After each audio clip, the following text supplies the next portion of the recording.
Recording in progress. Good afternoon, all, and welcome to this St. Augustine, UWI St. Augustine faculty orientation for new faculty. And I recognize that some of your faces are not new. Some of you have been here for a while. But nonetheless, this is something that we're required to do. And it's an honor to be here with you today. I have my colleague, Dr. Justin Zephyrin, working with me today.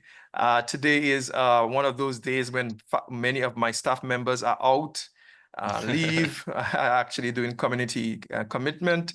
And so we are really honored to be there with you today. My name is Leroy Hill, and I'm the director for the CETL, which is Center for Excellence in Teaching and Learning. We are located in the Teaching and Learning Complex. Did you know that? Mm-hmm. All right. Did you know that we're located in the Teaching and Learning Complex? Anytime you're there, come and say hello. We will be fine with hosting you in that. You know, today's session is going to be one of that's going to be interactive. We really want to hear from you. Dr. Zephyrin, you were saying, Justin, you were saying something? I was just going to say that the Teaching and Learning Complex is located obliquely opposite the Hearties Car Park and the Sport and Physical Education Center. So it's just off campus, across the road from campus on that side. Yeah. Great. Or behind the student admin building. Great. Today we wanna look at you know, just a quick look at this. I'm hoping that we can finish by 2:30. I'm happy that you will be happy that you finish at 2:30. You could get through your busy start of semester work. There's so many things that you have to do. In the chat, if you can just give me an idea, one word that describes your day thus far. One word, just one word. My word would be, let me put it in the chat. Yeah, that's my word that describes my day thus far. Someone said full. Long, Chris. Welcome, Chris. No stranger to us here. Hectic. Asha, long. So you and Chris have something together. Occupied. Francis, great. We'll not make this overly too long for you. And so we'll do that. Very good. Busy. Yeah. I want to invite my colleague. We're going to do a quick little icebreaker before we begin. Sure. I see someone has a raised hand. Go ahead. 300. Well, I now realize that my name is not showing. It's showing my number. So I'm just gonna try to change that and come back in. Is that okay? No, you can rename it. You can change it here. You could rename it here. Yeah, you should be able to. Just go to. I saw it. Yeah, you're right. Okay. Thank you. No problem at all. Great. So over to you, Justin. All right. Thank you so much, Dr. Hill. Good afternoon, everyone, once again.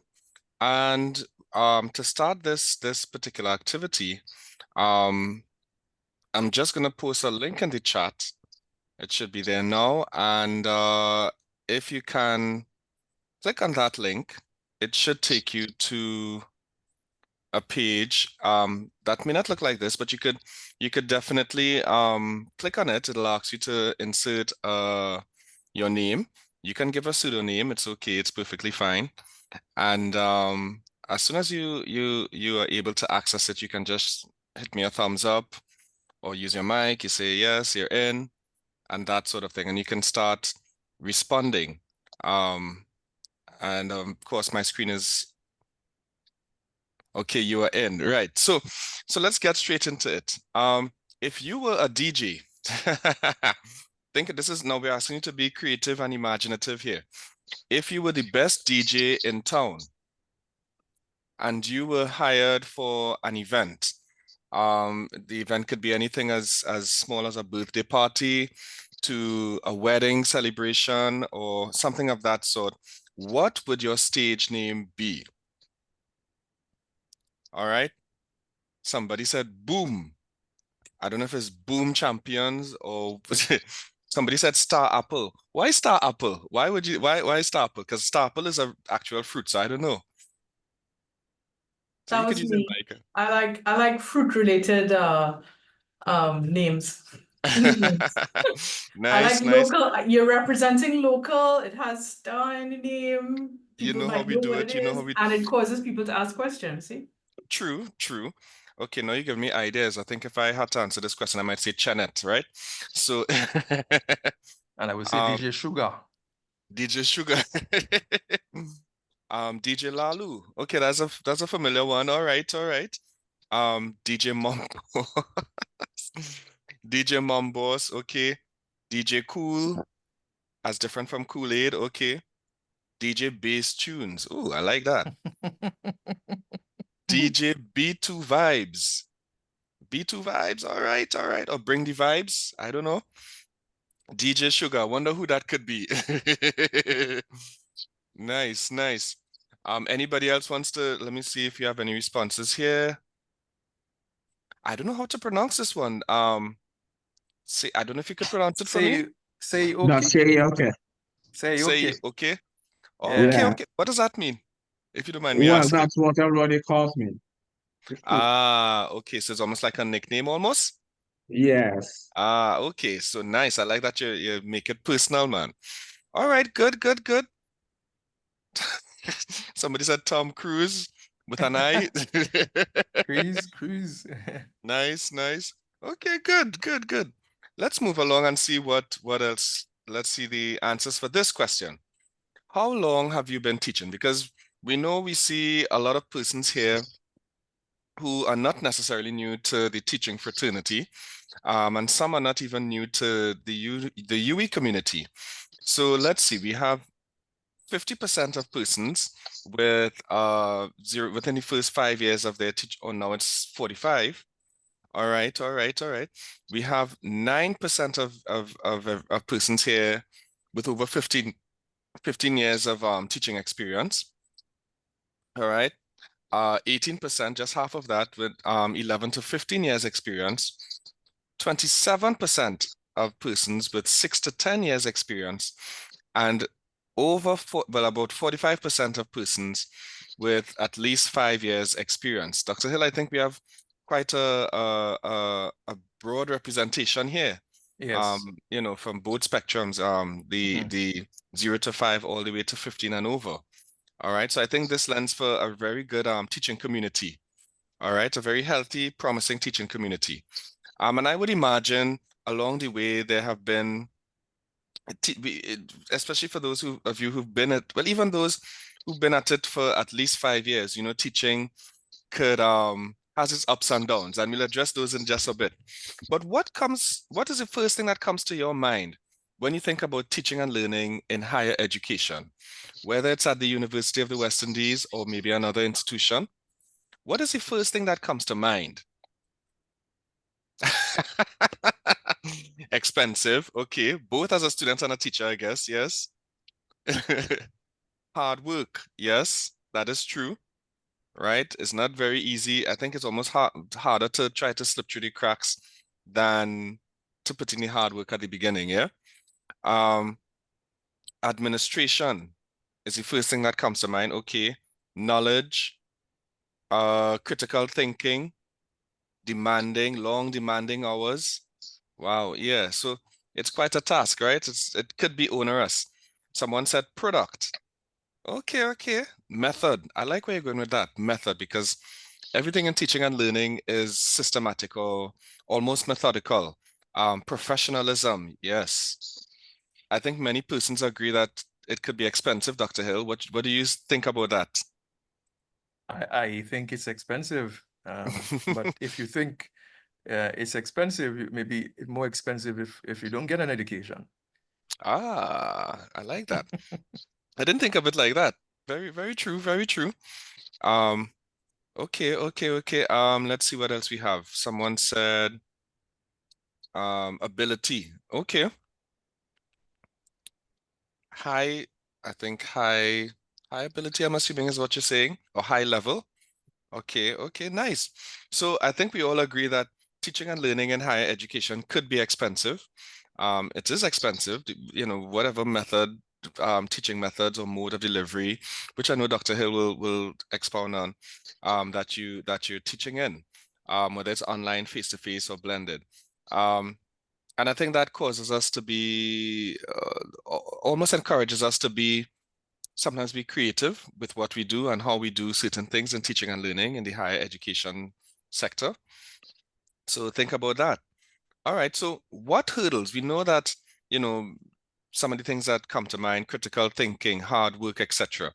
But what are the challenges or hurdles that you may encounter in your teaching context? Some of you have been teaching for 5 years or less, or even more than 15 years.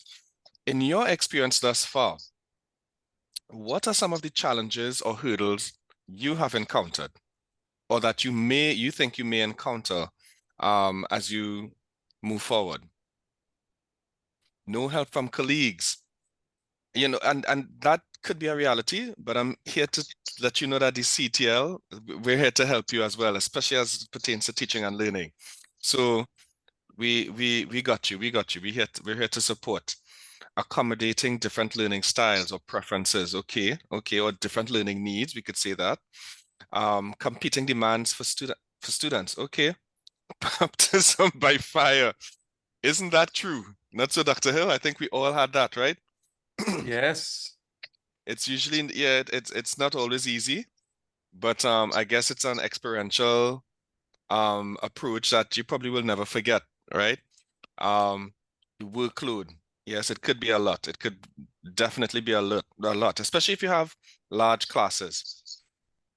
Being able to explain content to a 5-year-old. Yeah, okay. Dealing with slow starters, that might be, and we're here to help you with that as well. I was somebody who struggled with mathematics. So I guess you could say I was slow at mathematics.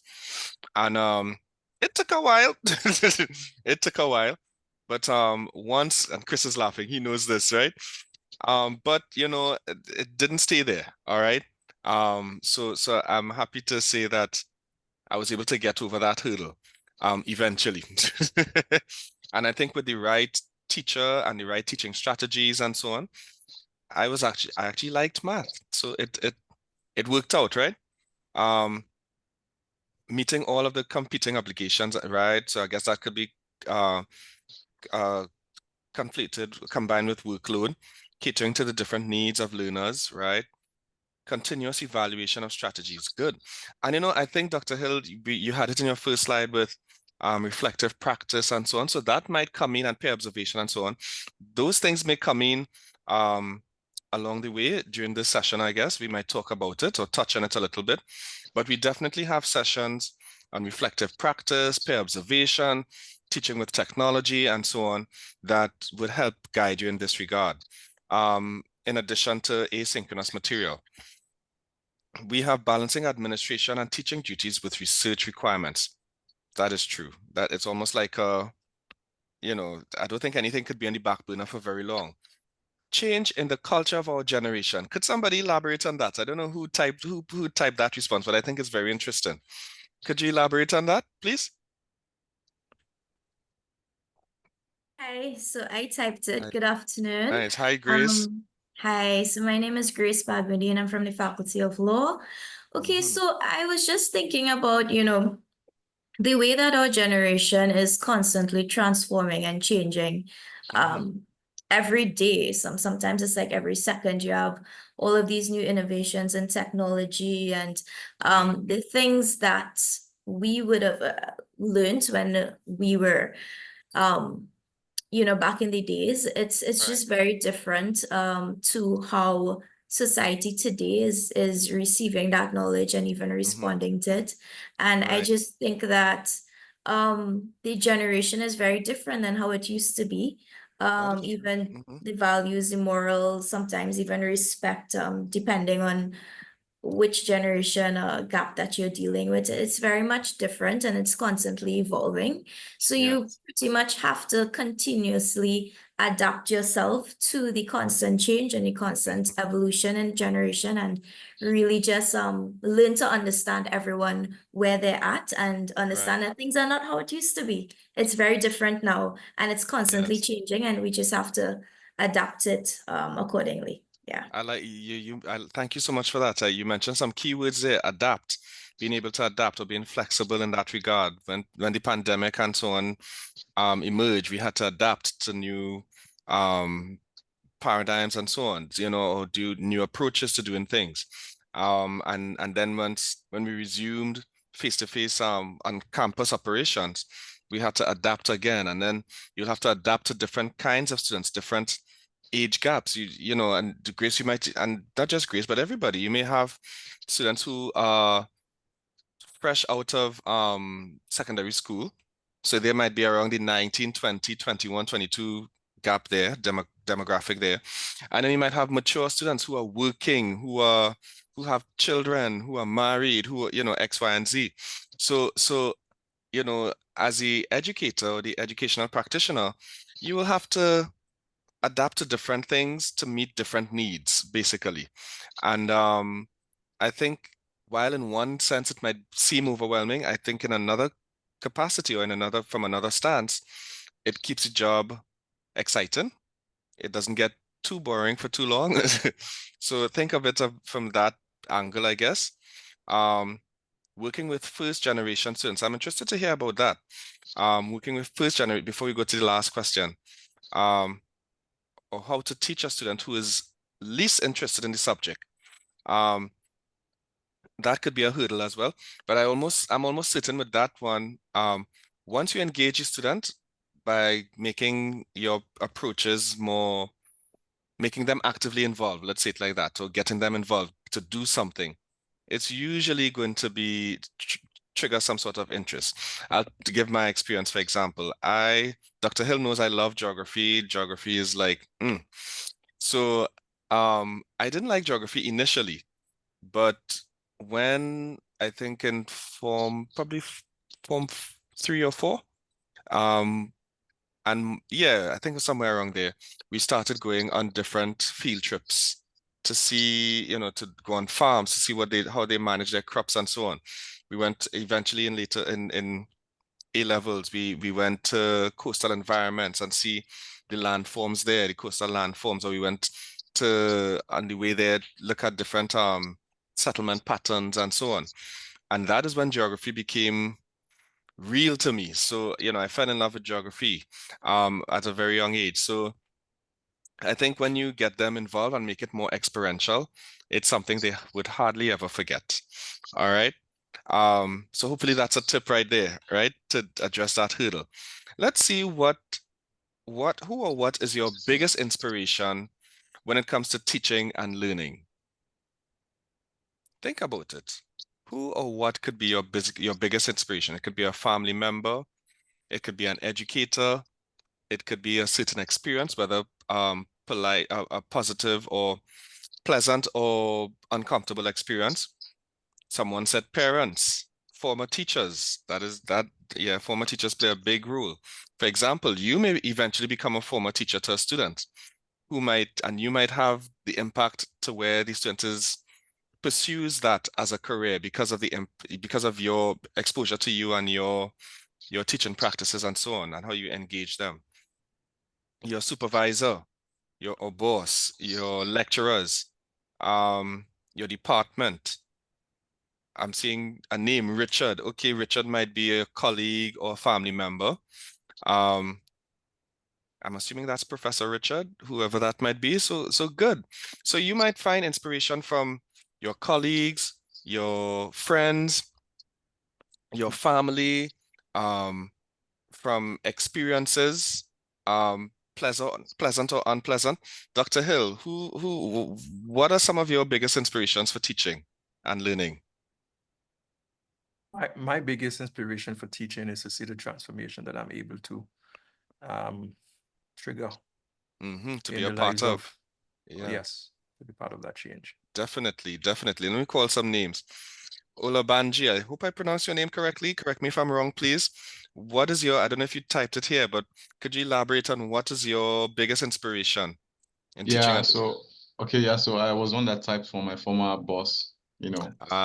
Yeah. Okay, and how so? What did your former boss do?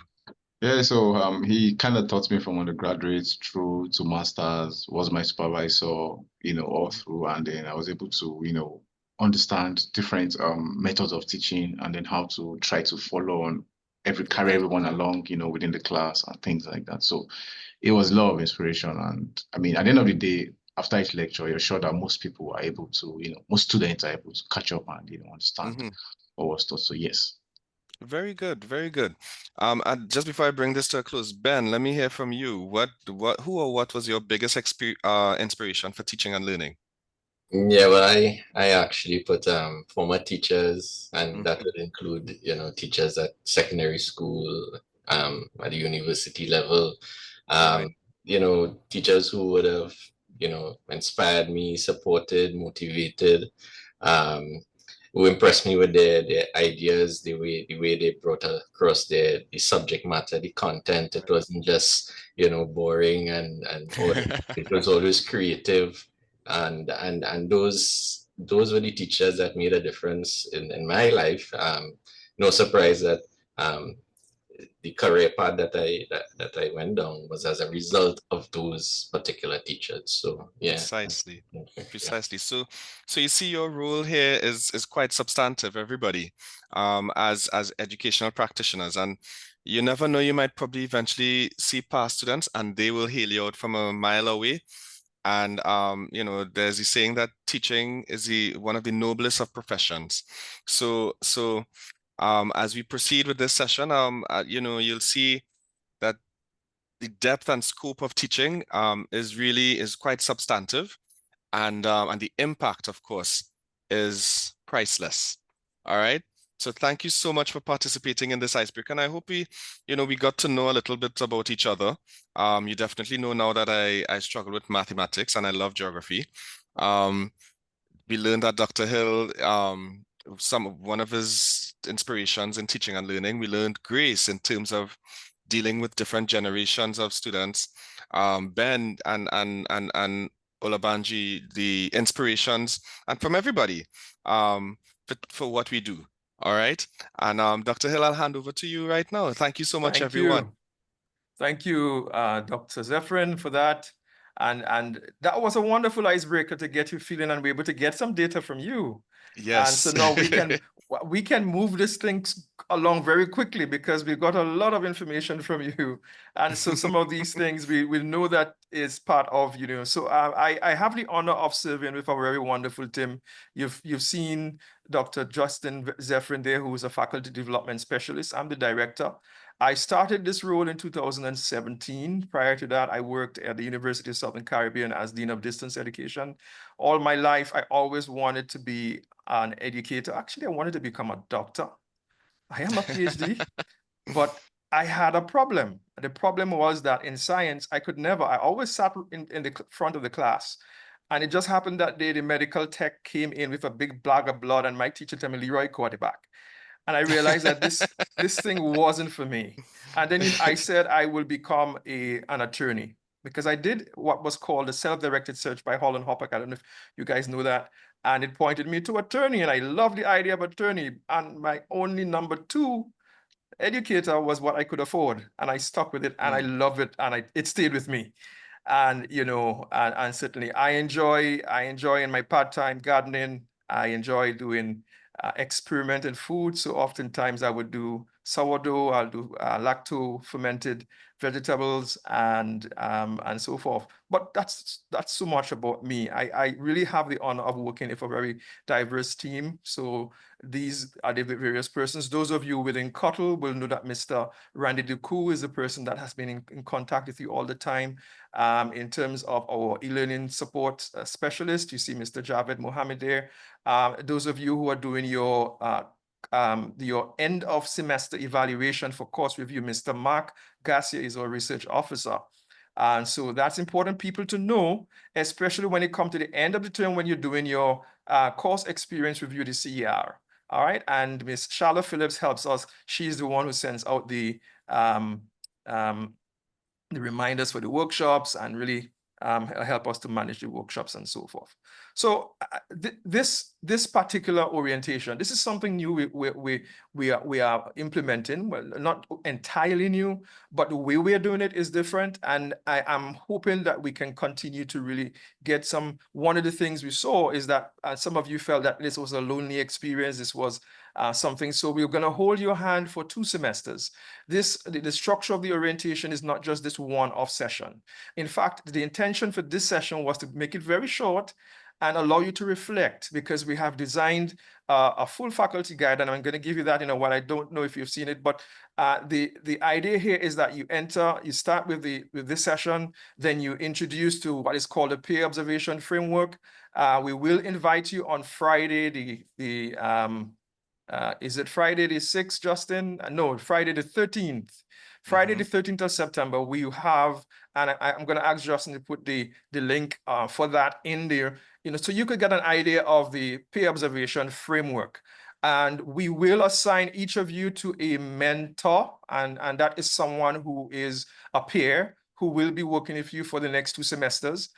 This is someone who we think that is going to not necessarily be a critic, but be a critical friend, and be your friend there to guide you and be with you at the time. This is not an evaluation, it's an observation and feedback, because we feel that this is something that you would have to do. So for semester 1 and 2, you will be doing that, and then you will complete what is called a self-reflective assessment. In terms, we'll give you an instrument in which you will complete a self-assessment, and you get a certificate once you complete the quiz. Now the quiz is actually based on the new faculty orientation guide. How many of you can indicate how many of you have downloaded that? If not, this is the QR code. You can click on that and download it. In the chat, can you just say yes, yes, no, if you've downloaded?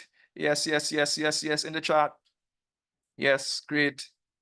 You could say no too if you haven't, but if you haven't, you can actually grab it down. So Abdul, you can actually grab it right now. This QR code right there.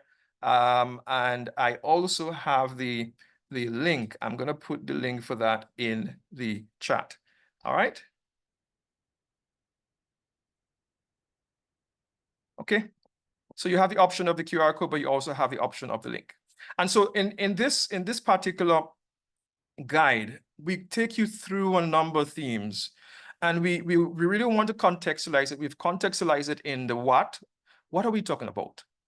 It's a brief overview.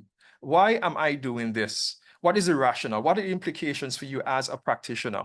And how? We give you some practical tips and steps how to go about doing it for each one of those areas.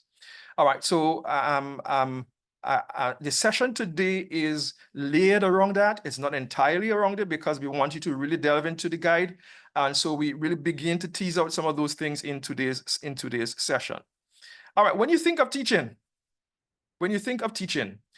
and good afternoon, Mr. Garcia, thank you so much. When you think of teaching, tell me, what do you think of? Let's get that going. In the chat, what are some of the things you think about? I think of communication. Excellent. Safia, excellent. You're sending it to me, Safia. If you send it to everyone else, that'll be great. Planning, delivery, evaluation, Ricardo. The opportunity to understand my content deeper. Lecture preparation. Someone is saying lecture preparation. Communication, effective strategies.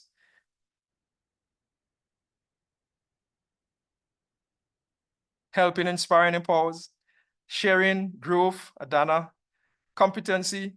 All right. You'll be happy to know these are some of the very much themes that we look at, and we see them coming around. Welcome, Mr. Mohammed. We just saw your picture there. And so we see lesson planning, the course outline, assessment, evaluation, reflective practitioner. We're going to come to some of those. And certainly it's an opportunity for us to do that. Any questions before we move along? Any questions or comment or feedback? Anyone? All right. I want to know, any of you, what interesting facts do you know about UWI St. Augustine that is not included here? It's a little bit difficult to see, but I can tell you that from this gives you some. It's actually in the guide. Let me see what page in the guide that you can actually reference that. On page 4 of the guide. If you can open that, you can see that much clearer. All right. So these are some quick stats around the UWI St. Augustine. Is there anything there? Well, let's suppose that it's there, you can't see it there, but any interesting facts about St. Augustine that you like to share, that you think you want to share? Anyone? Anyone? Attrition rate? You said, okay. Any historical things that you love to share? You think the number of females in MedSci is high. Okay, Dr. Zevin likes math. Likes math now. Certainly. What about Settle is the #1 department? Of course, that's bias. I will claim that's bias, right? That comes from Javed. Facts, no bias. All right, so certainly it's an honor. Did you know that we started out as an agricultural institute or college? Did you all know that? Well, Grace didn't know that. And there's so many great things here, and I encourage you, you know, that you can share that as we go along. Tropical agriculture, certainly, and agriculture paved the way. All right, so one of the things that we want to really improve on is our understanding of the campus education philosophy. That's one thing you didn't know that we had, right? Did you know about that we had that? How many of you knew that we had a campus education philosophy? You never knew. And by the way, I know some of you have been teaching at UWI St. Augustine for a while, and you may not have seen this. So this was actually approved in 2018. And so one of the things we want to do is to really ensure that we highlight the philosophy of the campus education philosophy. So coming out of today's session, you at least know that this is a philosophy that we hold. And so the whole idea of active and inclusive, creating that inclusive environment, culture of inquiry, equity, and justice. These are loaded things. Culturally and socially responsive pedagogy, eclectic and social relevant research culture, integrated curriculum with opportunities for creativity, innovation, and entrepreneurship, authentic and engaging learning and assessment method. You see that? Authentic and engaging learning assessment methods, and an informed feedback on learning and teaching and learning. All right. I would perhaps put the learning before the teaching, but you can't have teaching without any, learning without any teaching. Right. So teaching and learning. There's a T missing there. All right. So certainly it's important for us to see that. I want for us to really take a step back and think about it. You've been an educator.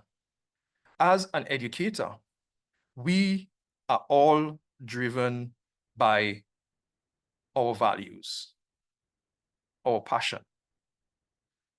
things that make us laugh, things that touch us in the inner core, things that we really want to demonstrate our perfection in. And some of you demonstrated that in your interaction with us today, and we see that. And so what we want to do is to hold the idea of, before we look at the whole idea of you as a profession, as a vocation, this is one of those things that we often hold dear to. Why is teaching an art? Why is teaching a science? Who wants to start the discussion? I'll give 5 persons an opportunity to hold the mic, or I'll have to call some names. Why is teaching an art or science to you, or why is it a teaching profession or vocation to you?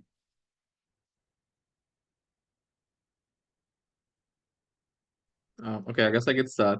Yes. So it's teaching as an art for me, because, well, 2 things. Every time you teach something, you understand it better, but also is a kind of a skill to be able to get into the head of the learner to figure out where is the gap, because no 2 learners are the same. So even though it's the same course you're teaching year after year, is actually a new course year after year. So it's be interesting to see, well, how do people think, and how to communicate simply to them, right? I think that's a key thing that I strive for, is to be able to explain my content to like a 5-year-old, because if I could do that, then they would understand. Right? Yeah. And the art in it is you just check how much technical terms you use. So the more technical terms you're using, is the less you actually understand it. So yeah. So that's the whole art, which is really cool, because you don't know what you're gonna encounter each semester. Yeah, this is really profound. I that's one of the things, Chris, I enjoy teaching, because persons complain that their jobs, they do something every day, is the same thing. For me, every day becomes a new opportunity to do something different. It's such an exploratory, discovery learning, and as a teacher, I'm learning as well. So thank you for that and being creative. So you can see where the discussion on art, teaching as an art, teaching as a science. Anyone wants to talk about the science part of teaching? The science, they really think about the science part of teaching. I think Safia, I'm seeing some smoke coming from your head, emanating from your head, the science part of teaching. No, I'm all for teaching as an art. Okay, well, say it. Okay, so it was what Chris was saying in terms of there's a skill involved. And while you can train to become a good teacher, I think there's an element of teaching which requires a flexibility or a kind of empathy and understanding that aligns perhaps with an art, in my view. Not to say that there isn't science to teaching, but I would weigh on the art side, just because you're dealing with people and you're dealing with more than just content of what you're teaching or structure, and not everyone has that or can that's why you have good teachers, you have okay teachers, and you have brilliant teachers. It's not necessarily only the science in it. That's me. Thank you, Safia. I really appreciate that. Go ahead, Cherita. Sherita or Cherita? Yeah, hi, good afternoon. Oh, sorry, the video is not on. But what I'll say is that there is a neuroscience to learning. And I think that lifestyle in itself as well helps with learning, in that exercise, having proper nutrition, and even in the format in which you present material has to have, and there's where the creativity or the art comes into it, the creativity, but there's a neuroscience in learning which we need to embrace in order to be effective. Great. Mr. Mohammed, you want to hold the mic? And he's making a claim for teaching as a science, because I guess he's looking at it from a research-driven or data-driven approach and brain-based learning. Some of us have used that. I'm always arguing with persons if teaching has never always been brain-based, because it always involves the brain. Or maybe not, but focusing on the science, neuroscience, as you mentioned, Sherita, the whole idea of neuroscience, learning science is looking at analytics. So certainly that's where you actually would follow through saying that science can inform the art.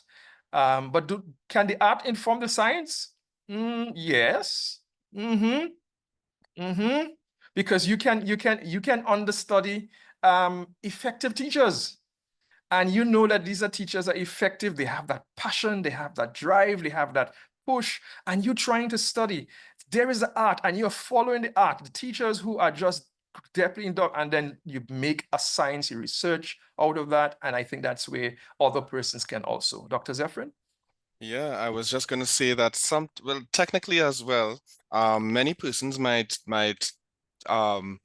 do things in their teaching practice, just being creative, just taking an initiative, being innovative, but not really aware of the science behind it. So technically they can be doing it as an art, but the science, without knowing the science or the scientific grounding or foundation, and the impact of such, they just know that, listen, this is what I did, and this is the impact. And I think I'll repeat this because of the outcome of it. And so, so technically it can be an art without an awareness of the scientific implications or foundations. Yeah?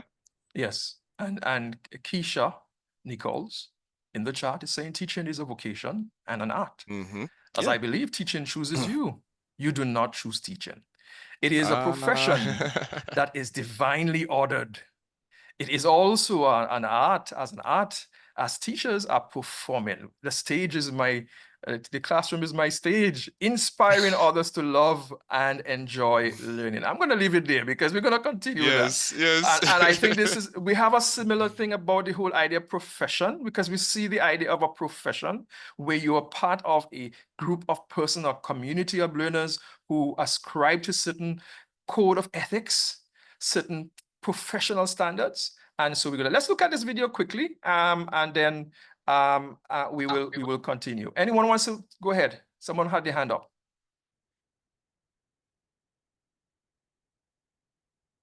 Okay, I didn't see the hand up. Okay. Are you seeing the screen?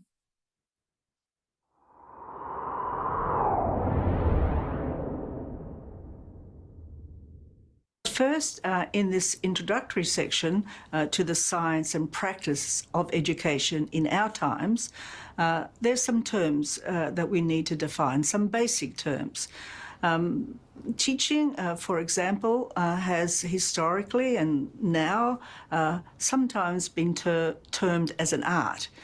And when people refer to teaching as an art, they mean it's a way of relating, of a way of being creative or persuasive. It means you're a type of person that somehow has some natural instincts to influence other people. So teaching as an art is an idea in some people's mind.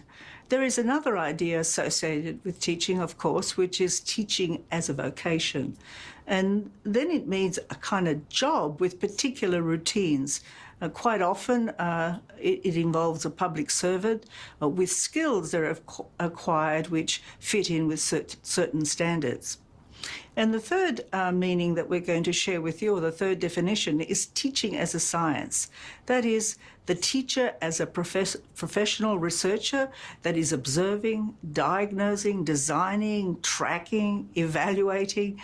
This is the definition of teaching that we're going to explore. Of course, none of these are separate. Teaching as an art, teaching as a vocation, and teaching as a science, of course, are interrelated. But the one thing that we want to stress is that there is nothing natural about being a teacher. And different content, different contexts, and different learners require very specific kinds of approaches in order to be able to be transformed. Teaching is a complex task, and it is a science, a very in-depth science that engages people in all their variety and in all their aspirations. This idea of education, the idea of teaching, the idea of learning, it's something which surrounds us, it's with us all the time. And sometimes people say teaching is just an art.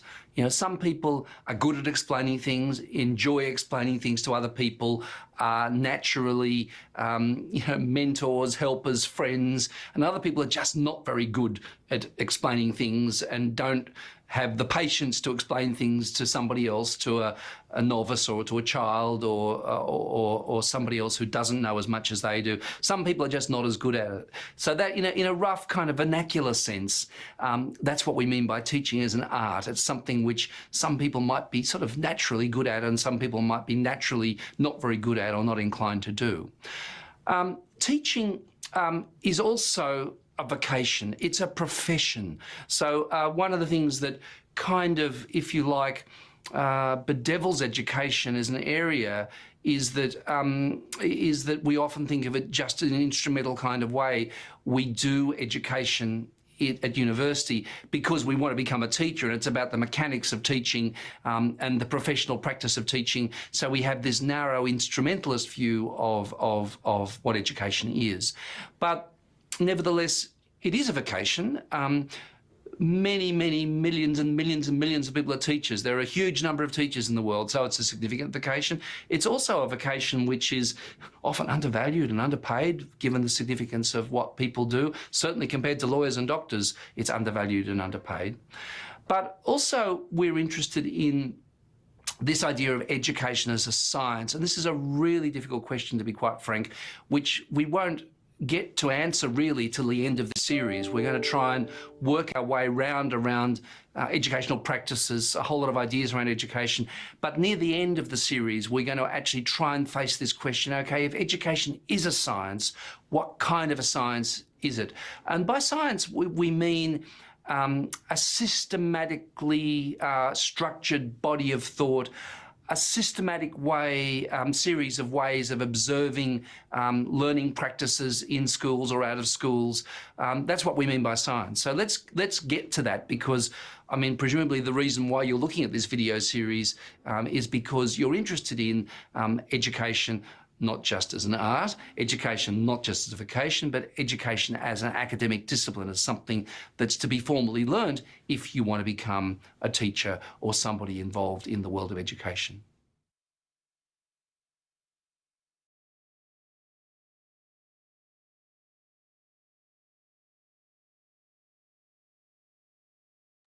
So I want to rise to support what Adana mentioned, that it is not mutually exclusive, in that it's complex. It's complex. We recognize that. And so even though you might argue that it's a science and an art, it's actually all of those. And recognizing that, we recognize that teachers have core values. They are core values that drive what we do. You know, as practitioners, we recognize the need to show respect for diverse learners and diverse groups. I think one of the things that you mentioned earlier on is that challenge of being able to teach the diverse groups of persons. What does that mean? What does that look like? I think that's important to note, because it's an important element in being relevant to your target audience, your learners. The whole idea of engagement. Do you see some I'm sort of kind of resonance with our campus education philosophy coming out there? You know, it's clearly that in 2018, which was way before the pandemic, way before that, this is something that we really want to align ourselves with too, you know, collaborating with others. So these are values, all right? And the core knowledge. They need to learn how learners learn. Generally, and within the specific faculty areas, there are different ways in which you want to teach a particular faculty specific subject, and being critical about what is effective teaching, what is effective practice from those standpoint. And areas of activity we design lessons, we design activities, we design programs, we give assessments, we support learners, and we also, one activity at the end that we see here is that we enhance our practice through continuing professional development. By the way, these are all taken from the UK professional standards in a very meaningful way. All right. From this, I want for us to just do a quick little activity. All right, a quick little activity. Think about it. Take a little pause. Pause for a cause in recognizing what's your philosophy? What drives you? A very short sentence. We're gonna put it in the chat, and we will just highlight a few of them. Just take a pause. We'll take 1 minute pause for that. We want to reflect on that. You've now seen the campus education philosophy. You've now seen the professional values, the core knowledge areas. What does your philosophy begin to look like? And you know, some of you already have it, some of you want to refine it, but begin to share that with us as you go through that. So 1 minute of silence.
Okay, we're gonna move on.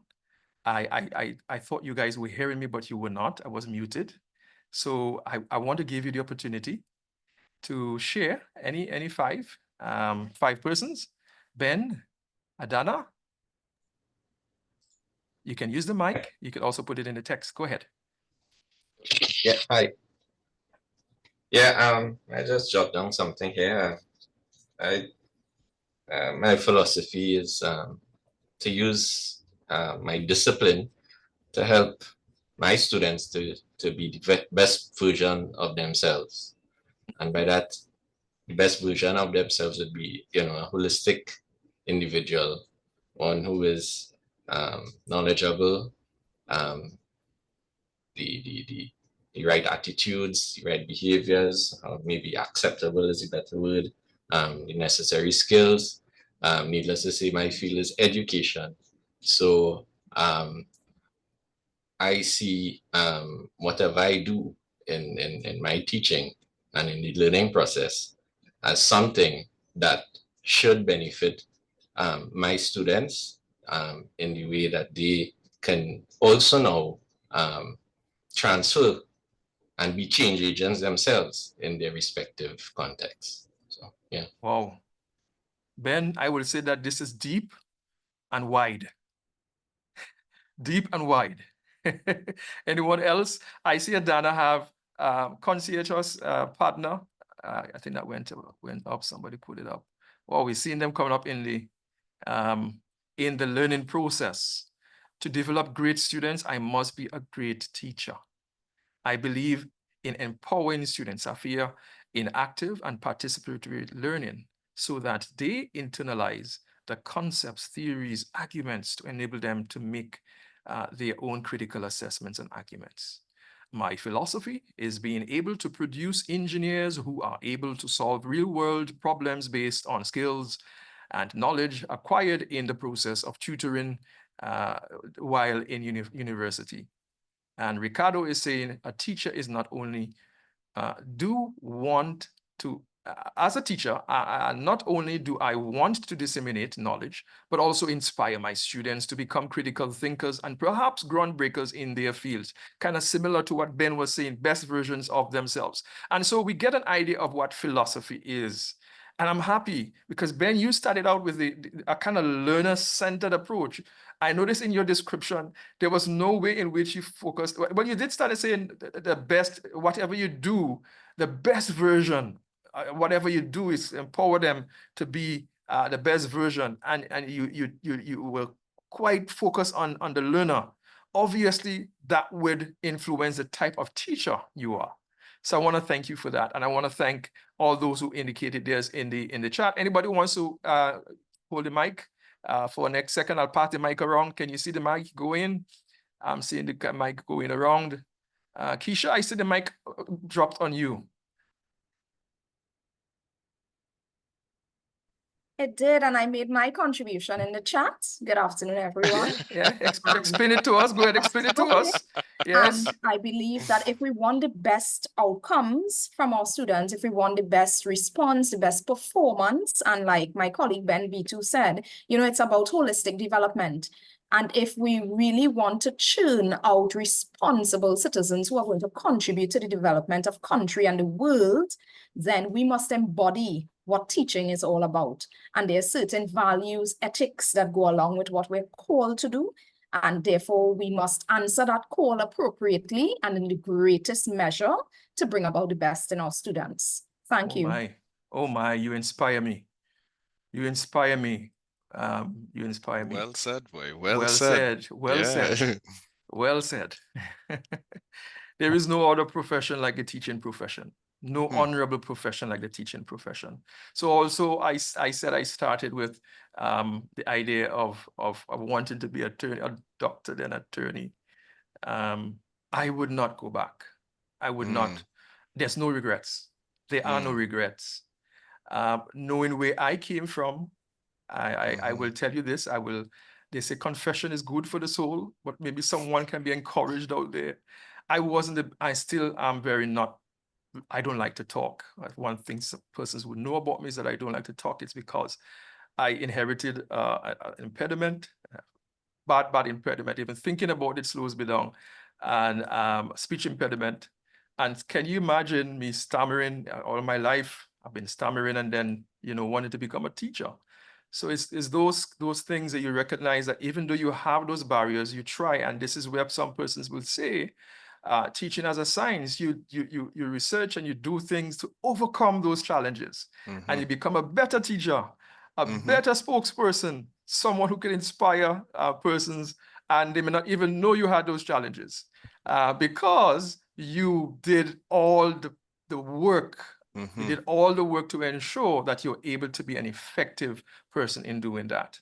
And certain thank you for that. I just want to throw in something there quickly. I just want to throw in something very quickly, and then we'll move on. All right. Are you all hearing? Yes.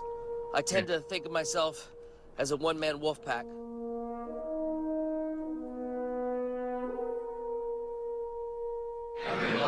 Agricola. Agricola. Agricolae. Agricolarum. Hey, everybody! Here comes the choo-choo! Agricolis. Agricolas. Agricolis. Again, please.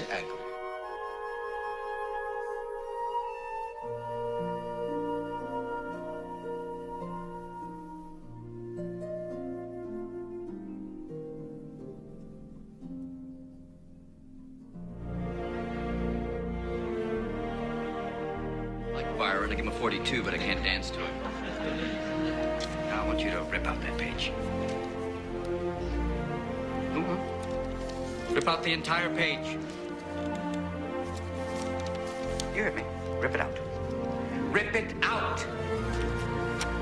Come on, rip it out! Thank you, Mr. Dalton. Gentlemen, tell you what, not just tear out that page, tear out the entire introduction. I want it gone. History, to leave nothing of it. Rip it out! Rip! Be gone, J. Evans Pritchard, Ph.D. Rip! Shred! Tear! Rip it out! I want to do nothing but ripping of Mr. Pritchard. We'll perforate it, put it on a roll. Not the Bible, you're not going to go to hell for this. Make a clean tear, I want nothing left of it.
So, tell me.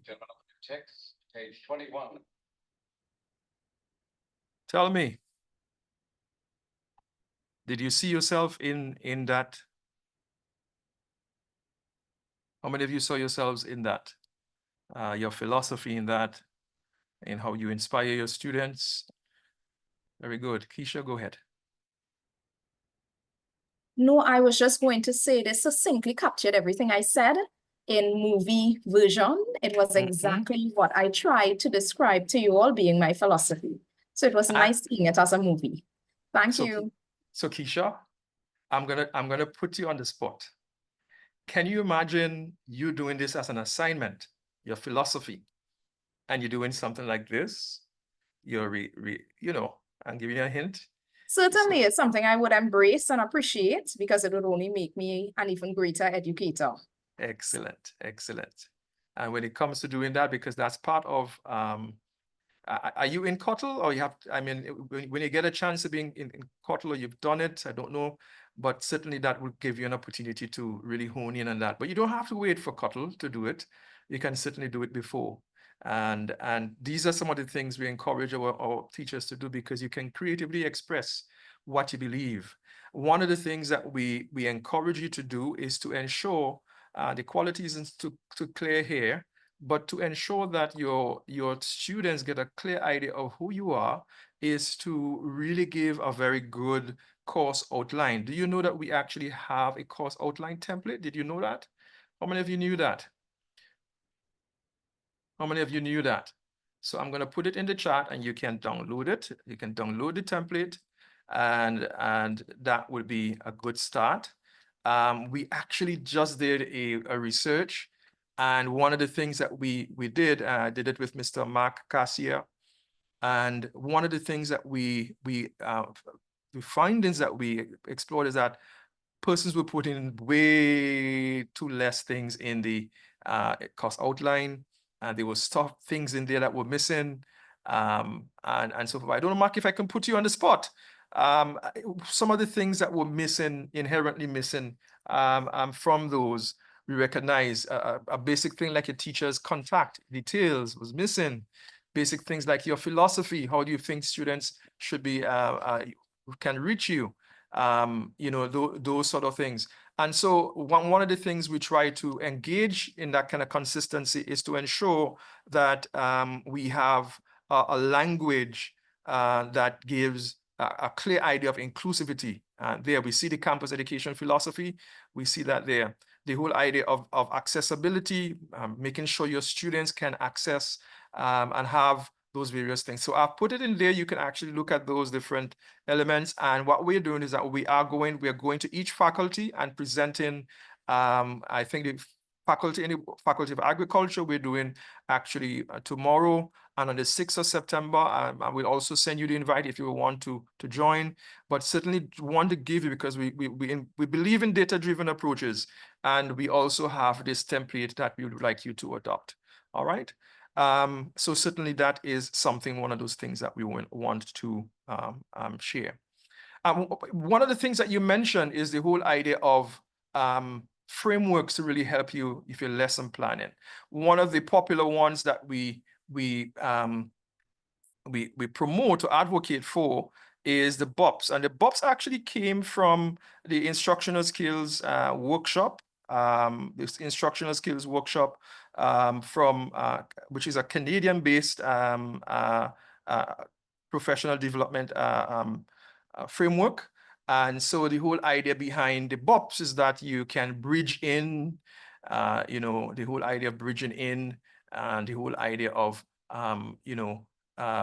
reflecting on how do I gain learners' attention, and so forth. I'm going to just show you a very quick overview of that, and then we will go on to the next area, because that's one of the common ones that's used. How many of you used the BOPS before? Yes, no, in the chat, if you can indicate that you've used the BOPS before, you've used it. Okay, no. Okay, no. Yes, no in the chat. No, great. It's a real nice tool. I'm going to introduce you to others as well, but let's just look, because that's one of those in the higher education sector that has been quite popular and so forth. BOPS is a lesson planning model designed by a group of Canadian post-secondary educators as part of the Instructional Skills Workshop. It's a 6-element model that helps establish an active, learner-centered classroom. Before we get into the actual elements of lesson planning, I'd like you to think about a favorite novel or movie, and how it usually takes you on some kind of journey or adventure. There are many things that happen along the way, from the beginning, through the middle, to the end. It probably keeps you engaged through the whole story. And that's exactly what BOPS helps you do for every lesson: establish a strong beginning, work through new learning, and finish with a satisfying conclusion. Let's start with the beginning phase of the BOPS model. This introduction to the lesson is made up of 3 elements: a bridge in, the B, identification of the intended outcomes, the O, and a pre-assessment, the first P. The purpose of the bridge is to get your students' attention. You're not sure what they've been experiencing before they come into your class, and you want to make sure they're ready to focus on the lesson. The most common way to establish relevance for the class is to use a hook. It could be a cognitive hook, something that gets them thinking, or makes them curious about the topic. It could also be an emotional hook that makes students care, laugh, be concerned, or feel good about what they're going to learn. The second element, outcomes, recommends that you clearly indicate what the students will know, think, value, or be able to do by the end of the class. This helps you identify and emphasize the most important concepts. Next comes a pre-assessment, where you get a sense of what students already know, or think about the topic. It helps you identify areas where you may need to spend a bit more time, or perhaps move a bit more quickly. Now we move into the middle, or body of your lesson. The participatory learning element makes up the largest part of your lesson, and is where the real learning happens. There are 2 main aspects of learning that happen here: the presentation of new knowledge and skills, balanced with opportunities for the learner to practice what they're learning in meaningful developmental activities. This brings us to the end phase of the lesson. Closing off a lesson involves 2 elements: a post-assessment, the last P, and a summary, the S. During post-assessment, you want to get a sense of what students have learned. Can they summarize the key takeaways? Can they apply what they've learned? This helps learners solidify what's important. Each lesson needs a finish, a reminder of the key takeaways. It may be a quick summary or even a quote that leaves your students thinking about what they've learned. Consider it a bow on the package. So next time you sit down to plan a lesson, remember the 6 elements of the BOPS model. Start with your bridge, outcomes and a pre-assessment, involve the students through participatory learning, and finish off with a post-assessment and summary. Happy lesson planning.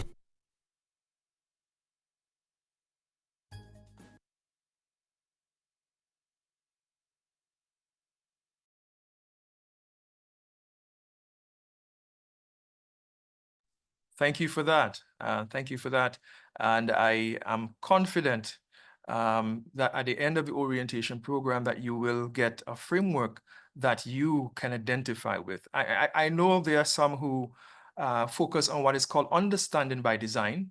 I was happy when I saw the video said they're ripping parts of the textbook. You know, traditionally persons will say, okay, I teach with this person's textbook. And so they focus on the textbook.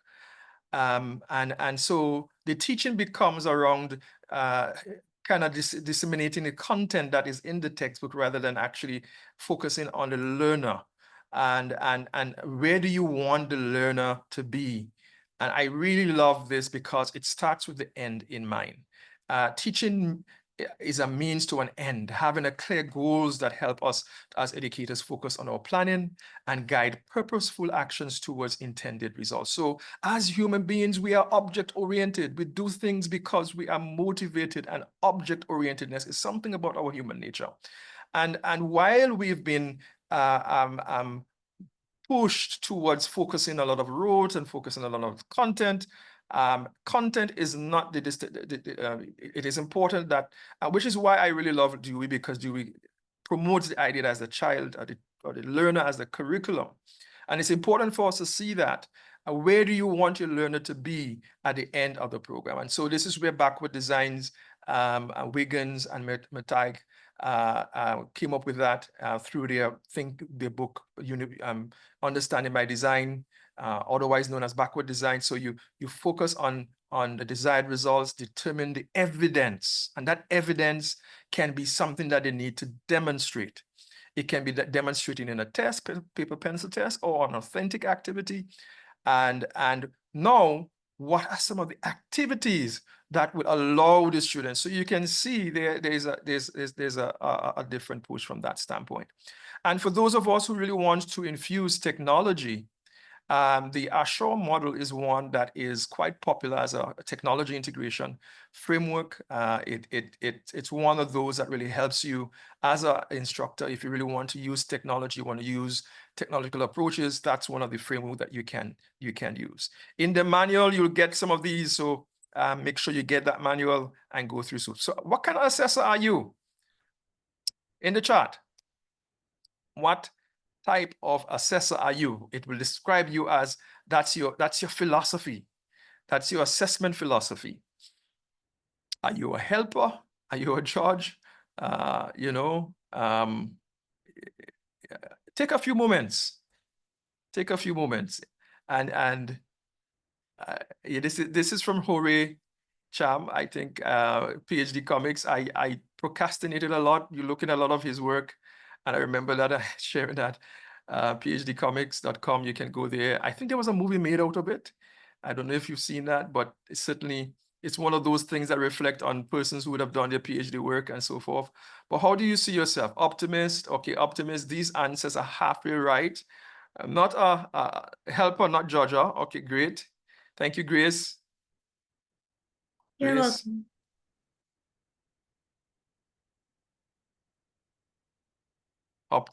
Optimist. Great. So we're hoping, I'm torn. Safa, you saying I'm torn. Safa, you want to hold the mic? Yes, well, because I'm in law, and as much as you want to be a helper in terms of the teaching process, you're also training lawyers. So at some point, some assessment that you're going to have to play the judge, just because that's what they're going to face in their profession. So that's why I say I'm torn. It's two different aspects of the teaching. Teaching so they can understand, and also training them for a specific profession. Yeah, I'm happy you're saying that, because part of and this is where the difference between measurement, assessment, evaluation, there comes a time when you have to put the assessor hat on, and there comes a time when you're going to have to use the evaluator hat on. And then you're going to measure. And so all of those things, if you look in the text again, in the guide, it gives a difference between those three. Anyone else wants to speak? Someone who I haven't heard before. Richard, I haven't heard you. The mic is yours.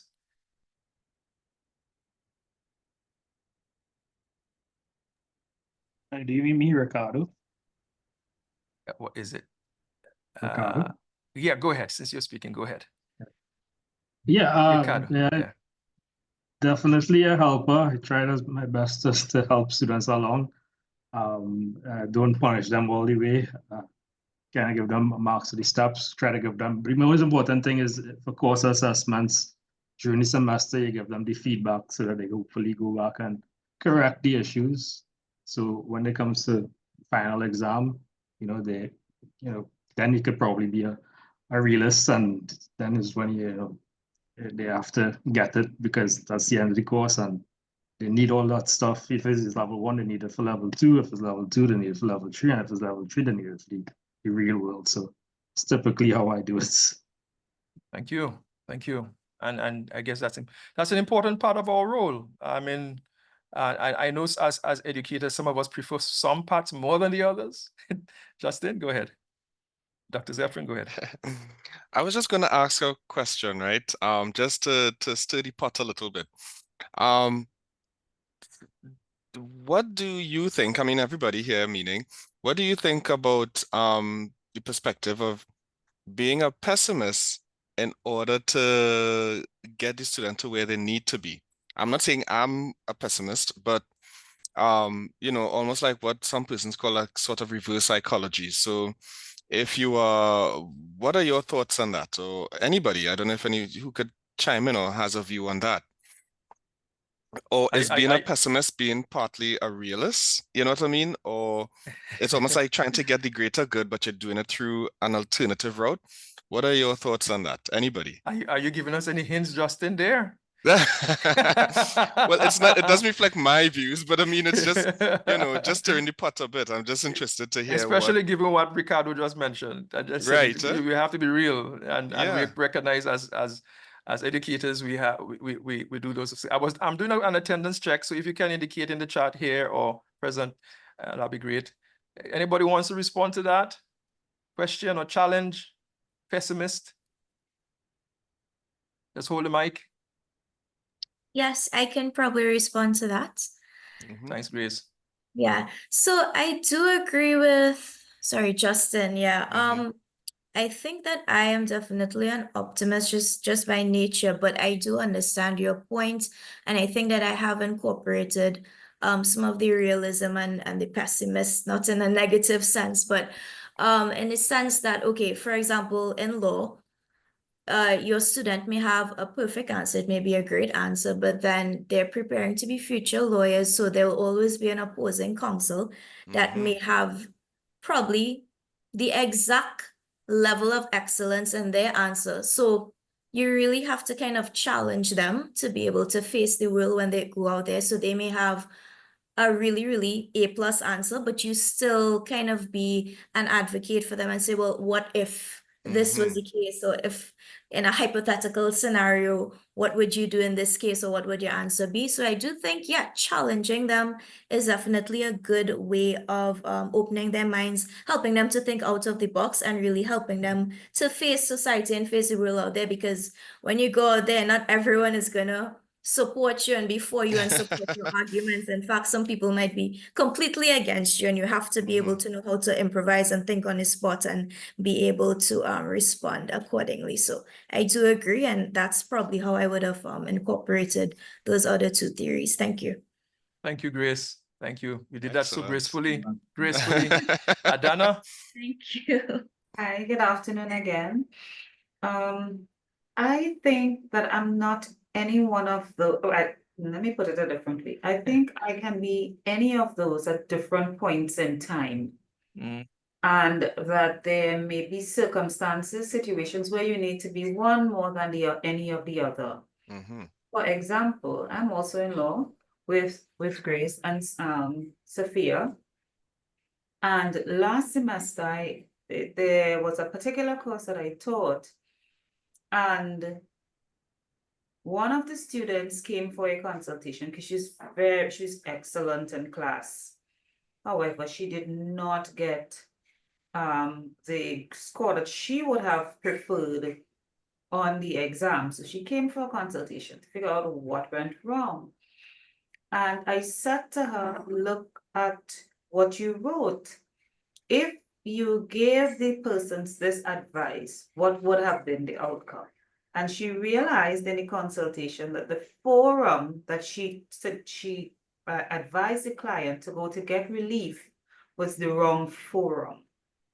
So yes, there may be a time for me to help, but because of the nature of what we do and at least the nature of what we're preparing our students to do and the consequences if they do the quote unquote wrong thing, sometimes it's not enough to be the helper. Sometimes you have to be the pessimist, and the pessimism in me was reflected in the grade that she got. I couldn't say you're half correct if you went to the wrong place for relief, right? Especially when the legislation was very clear that this is the forum for relief. There's no half right there. You're wrong, right? And then there may be occasions where I need to be the realist, and if I'm looking as an aggregate at the scores and so on, and seeing that there is a trend in terms of underperformance, let's say, then I will have to be realistic enough to say, well, the fault may have been with me, that statistically speaking, I did not reach the students in the manner that would have allowed them to at least be, to use the language of the optimist, half correct. Or successful. Yes. Successful. Yes. So I say all of that to say that I am not any one of those things all the time. I may vacillate as circumstances warrant. Yeah. Good answer. Yes, because can I add? And certainly, Geraldine, go ahead. I saw your hand up earlier. Can I add one thing? I was thinking that when you are setting an exam and you're evaluating a student, there are two things. First, you are evaluating yourself. How effective you have been able to communicate your ideas, your thoughts to the student. And that's your evaluation when you are evaluating your students. If out of 50 or 100 students, 50% students are not responding properly, that means there is something wrong with your teaching. So the teacher has to assess himself or herself. Yeah. Am I able to communicate effectively? Yeah. And next assessment is a student assessment. For example, there will be always a percentage of students, because of their background or because of their lack of interest, they may not perform well. They may be just 2%, 3%. That is where you can say that this is a student's fault. But you have to actually assess yourself as well. How effective I am in communicating. Thank you, Abdul. So that's why I think as a teacher has to be a helper first. When he is conducting, he or she is conducting an exam, he or she should also know what are the weaknesses with the student.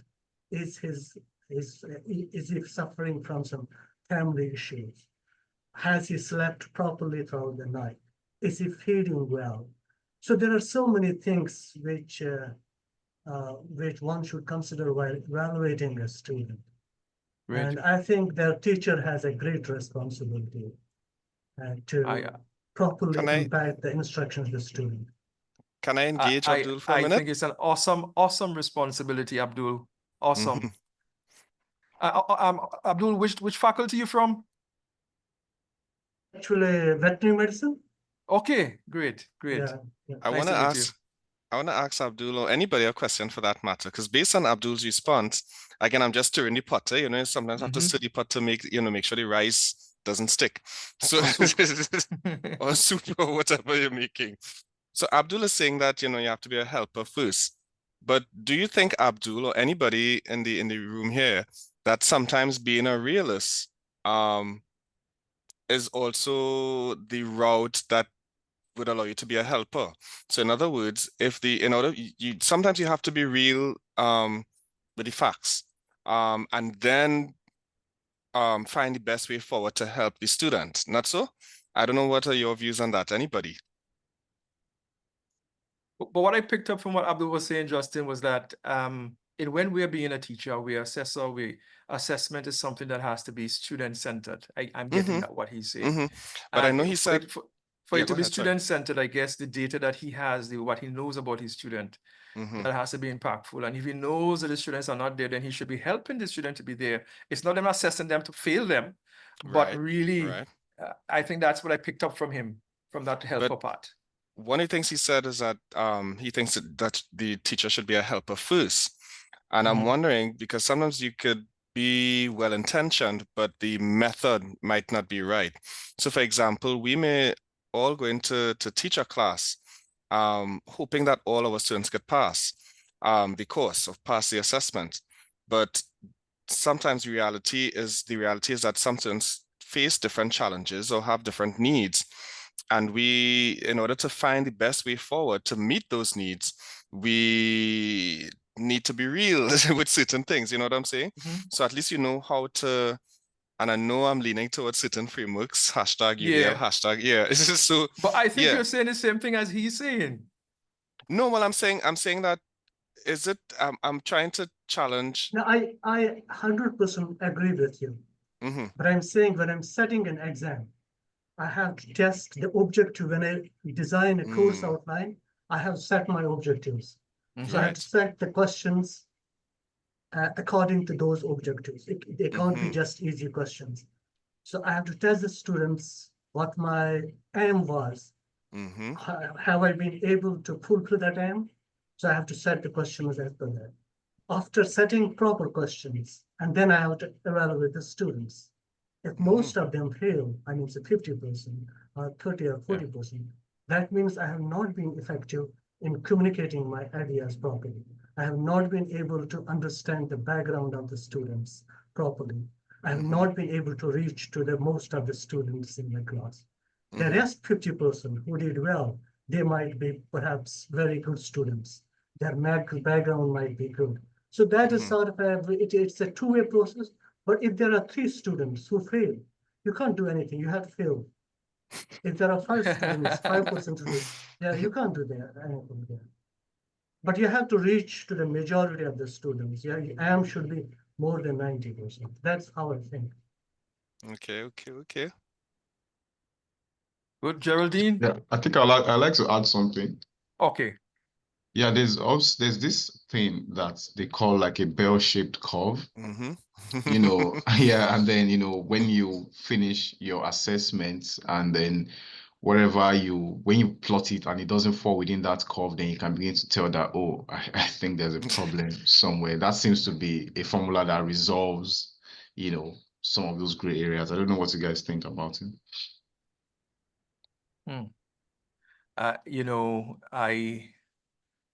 This is where you may want to say that persons are defined within a spectrum, and I have seen situations, and I'm so happy that you bring that up. I have seen situations where faculty start their class and say 50% of you are going to fail.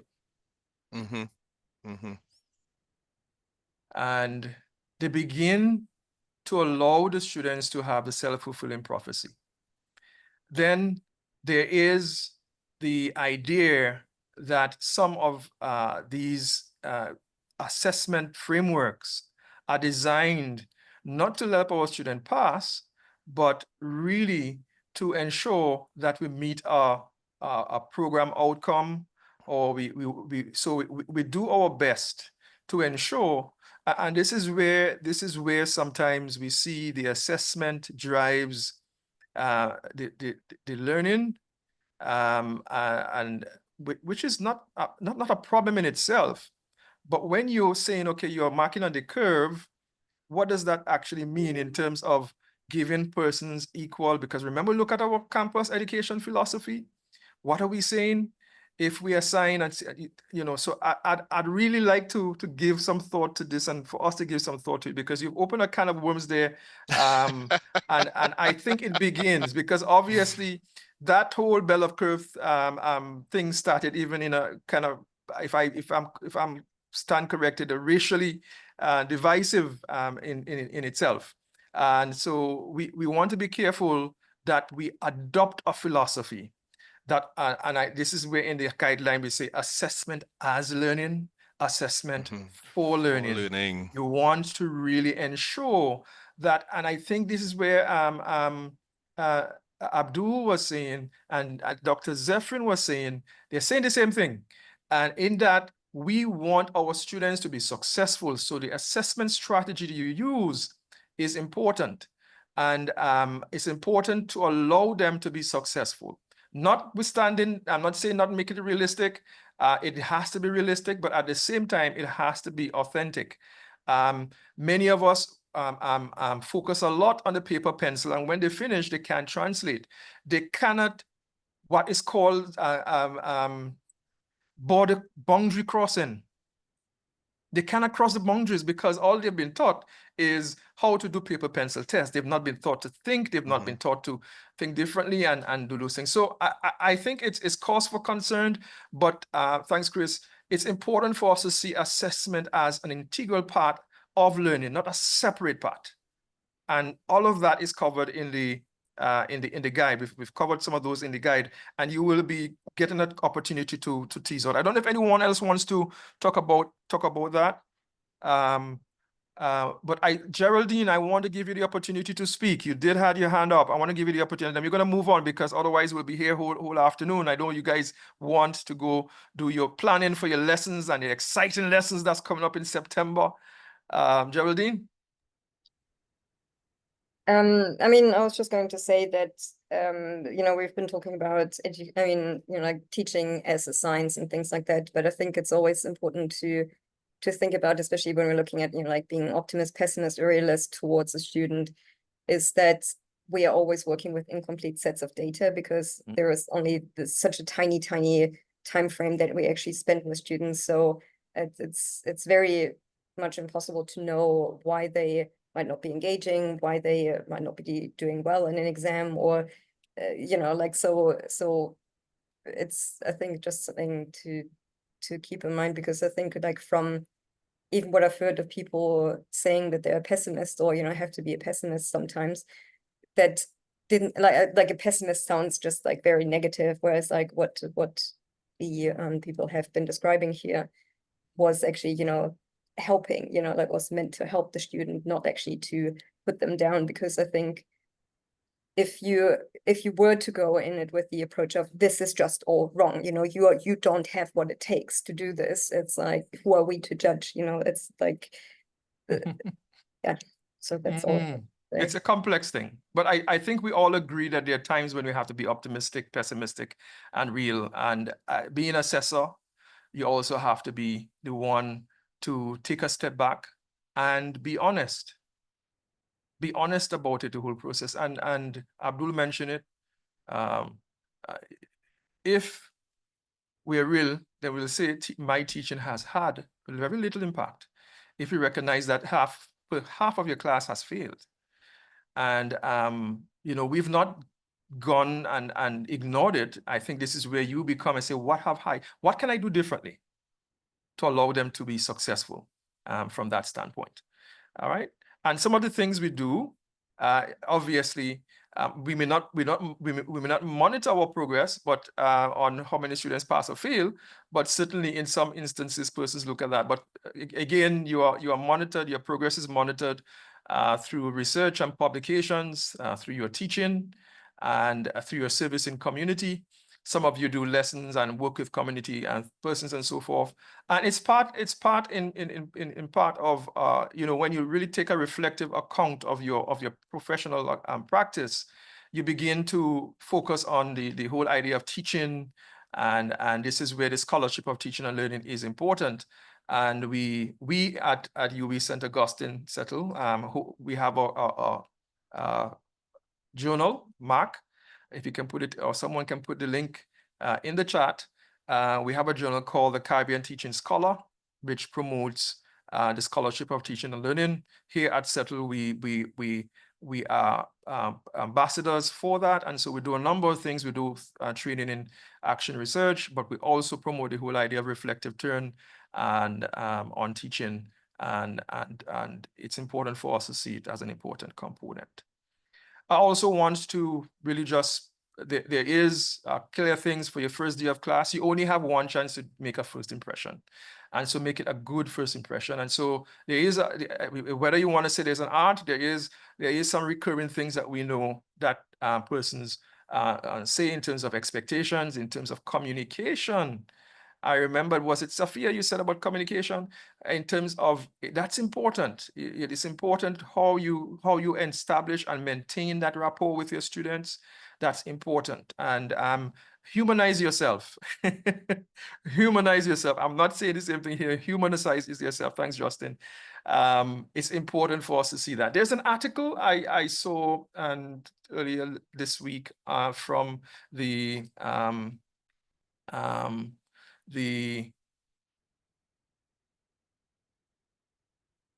faculty focus strategies. I'll share that in the chat. I have a problem multitasking, so I'll have to stop speaking before I'm gonna, yeah. So this here, you know, strategies, you know, making memories on the first day of class. That's a nice, easy read, very easy read. Be 5 minutes, and it will certainly and give you value in looking at it from that standpoint. And I just want to say here, thank you for being here. I want to encourage you to connect with us. Connect with us. We offer a number of professional development and capacity building events and services. And so you can see our workshop, listing of our workshops here. We try our best to provide multiple pathways because we believe we serve a diverse population. And so we have to be many things to our many clients, including you. We have an event called the UWI Faculty Cafe, which is really an exciting an event. I really want to encourage you to see and participate in that from that standpoint. Let me just show you a quick overview of the last one we've had. So you get an idea what's done. And the Faculty Cafe is an on-conference. It is an on-conference. The idea behind it is that we want practitioners to take the lead. And so it's a practitioner-led event. And certainly it gives faculty the opportunity to share the practice that is working for them in the classroom. So you see an idea where we're located.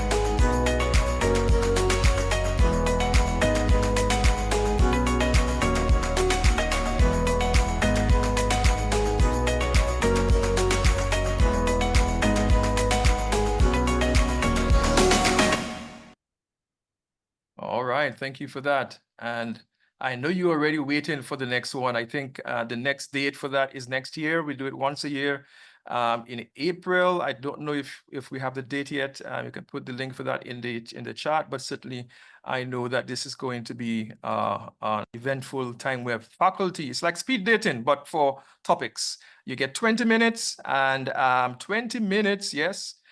Thank you, Keisha, for indicating that you're here still. 20 minutes to, and you have 3 chances to do that. So within 60 minutes, you get 3 topics in, and we use that. And what we found out is that some of the data we actually extend on area there. And so some of those were cutlers, some of those were persons who had a particular strategy or tool they want to share, and they share it with their peers. And I certainly want to say thank you for all those who have done that. Then we have our certificate of university teaching. Can I find out those who are here in the Cuttle? If you're in the Cuttle, just say Cuttler, you know. You say Pelican, but you say Cuttler. I'm a Cuttler.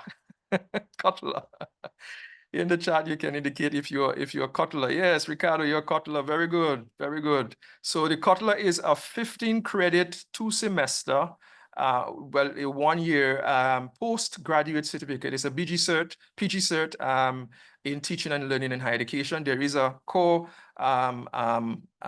practicum, teaching practicum component that's part of it. And so that's one of the services that we provide, our core service that we provide. Go ahead. Oblanji. Yeah, all right. Yeah, so I kind of How do like you pronounce your name again? Help me pronounce your name. Olabanji. Olabanji. Okay, I get it. Yes. I actually tried to register for the postgraduate certificate, but then I got like an email saying that it was closed and things like that, and I have to wait till next year. But I just want to, it's just like a suggestion. I mean, if you're recruiting new staff, I think that some provision should be made for people that are coming in July to want to join, rather than having to wait till the next session. I just wanted to add that suggestion, you know. Yeah. And we'll take that into consideration. Yeah, and what we've done, recognize that we always have issues with the time persons, and there's a process in which, in terms of program advertising, program intake, and then we can only stop at a certain amount. And this year we've really oversubscribed by ourselves, because I think it's about like 36 students now. And so we really had to stop, because it's an online program, and it's fully online now. And we recognize what we've done as well, Obulabanji, is we've actually have a introduction to teaching and learning, which we encourage persons to do. This one is also, there are some similar themes. And so that is also starting off. And thank you, Keisha. And that also is starting in September, the end of September, I think, introduction to teaching and learning. All right, so you can do that meanwhile while you wait. I would recommend that. So I'll certainly recommend that you do that. And then we have the peer observation, reflective peer observation framework. I want to say here that it's important for us to support you because teaching is what you do. Teaching is your business, it's our business. And so what happens is that we have a peer that comes into your classroom. You can learn more about this. Each person here will be aligned with a mentor who is going to take you through that turn. It can be other persons in your department, someone outside your department, but certainly we invite you to take part in that. And there is a session on Friday the 13th. So certainly go on our site and book for that session there.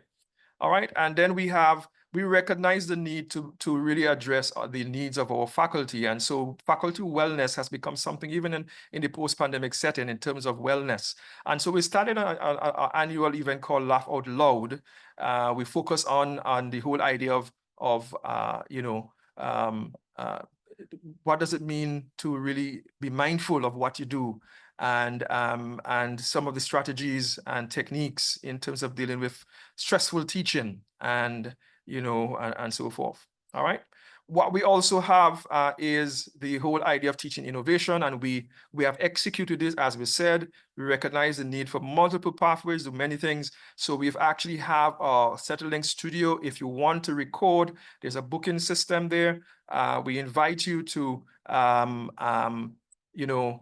visit us and come to see the studio, and you can book the studio time, and you want to do a high quality video podcast, we also host those. That's for teaching and learning. It's not for projects. If a project, we'll charge you. We will charge you if it's a project, but it's for teaching and learning. We do this as part of our remit in terms of addressing the teaching excellence and so forth. Then we have Settlelink Learn, and this is a very new, fresh. It's more or less on-demand tutorials and lessons that we focus on, but those are more on demand, focusing on a number of themes that we really want to repurpose in a different way to support you from that standpoint. We have if you haven't registered as yet, please do, because we have a special guest, and we will be giving a lucky participant a chance to receive a free copy of his book called Story Machines. Now, Professor Mike Schappels, his PhD is actually in artificial intelligence. Can you believe that? Years ago when he did his PhD, was actually in AI. And so he will be with us on September the 25th. He'll also be with us for the Teaching Awards as our featured speaker, but he will also be at the conversation event. And we invite you, very, very importantly, to look at those. And by the way, if you don't know our website by now, you should try and get, our website is sta.ue.edu/settle, and you can certainly look at it from that standpoint. All right, I want to just also mention that one of the key things that we do is also manage the cost experience review. So Mr. Mark Garcia is the person who actually manages that, promotes that. And so we have a well-resourced area called the staff room, cost experience review, the corner. If you have any challenges getting your data or your analytics from your student, your feedback from your students, you can certainly look into that. All right. I also want to commend one of the things that we can say as a result of the COTL. The COTL has been revised to a map towards the UK professional standards. The standards I spoke about, we have actually 5 persons from the COTL that has advanced themselves. They actually prove that they are world-class teachers of faculty by doing that, because the HE Advance is an internationally recognized framework. And so one of the assessments you do in the last course, you actually can turn that assessment into an application into your teaching fellow. So we've had 4 persons getting fellowship, 1 senior fellow, and so forth. Yes. So Geraldine is saying, I've obtained fellowship at the HE. Do I need to do the COTL? Geraldine, let's have a discussion. So certainly we'll do that. And so this is where I want to say thank you, and I want to allow you the chance to follow through with that link you're seeing there. Let us know what we could have done differently for today. But I did not intend to do this to be an extensive. We have quite a number of things in the in the faculty guidebook. And so I just want to say thank you for being here. Thank you for being such a great audience. Please follow us on our Instagram, and you can also follow me at Leroy H. I do think we also have Twitter. I forgot to put a Twitter tag in there, but certainly we also on Twitter. But a lot of other things that you need, you can get that from our website. All right? You can get that from our website. Thank you so much. Any questions? Any questions? I want to say thank you for those who took the time out to be here today. The next step, you will get an email introducing you to your mentor. We have a number of persons who are excited by that. And so I just want to say thanks for taking the time out in being here today. You have my information on the last slide. You saw it. You have my number, 773-0400. That's my WhatsApp. That's my number, 773-0400. If you want to ask me any questions, you can also free to do so, email or WhatsApp. I am available to you. I'm at your service. It's an honor to serve you. I'm here to support your teaching excellence. I'm here to hold your hand and be with you through this process. But I think many of you don't need any onboarding because you've been here for quite a while. And you only now having the chance to do that. So thank you so much for being here. I just want to say thanks to Dr. Zephyrin for being my co-pilot for today and doing so excellently. Any questions, any final statements? If you want to give a key takeaway, I don't have a reflective activity for this, but certainly I want to invite you to take note of that link and that code. Let me put the link in the chat for those of you who don't have the code. You can actually use this as well. All right. Thank you so much. The new enrollment will be, I think the application opens in January. Mr. Duku, who normally helps me with that, isn't here right now, but I think it opens in January and it closes sometime in June. All right, because we do get more than we can deal with, and so we really want to ensure that we are able to do that. All right. Thank you so much, and feel free to reach out to us. Feel free to stay connected. We do a number of things, so we want you to subscribe to our YouTube. All the videos, this session here actually is recorded and it will be made available. So if you want to review it, you can certainly review it as you go back. And Geraldine, let's have that discussion, because certainly as a HEA, you will be exempted for most elements of this. And so we certainly want to welcome you for us to have a discussion. How do we do the prior learning? We do prior learning exemption. So at the end, you'll actually get that you were certified for this. All right. So that'll be an additional certificate that you will get. Good.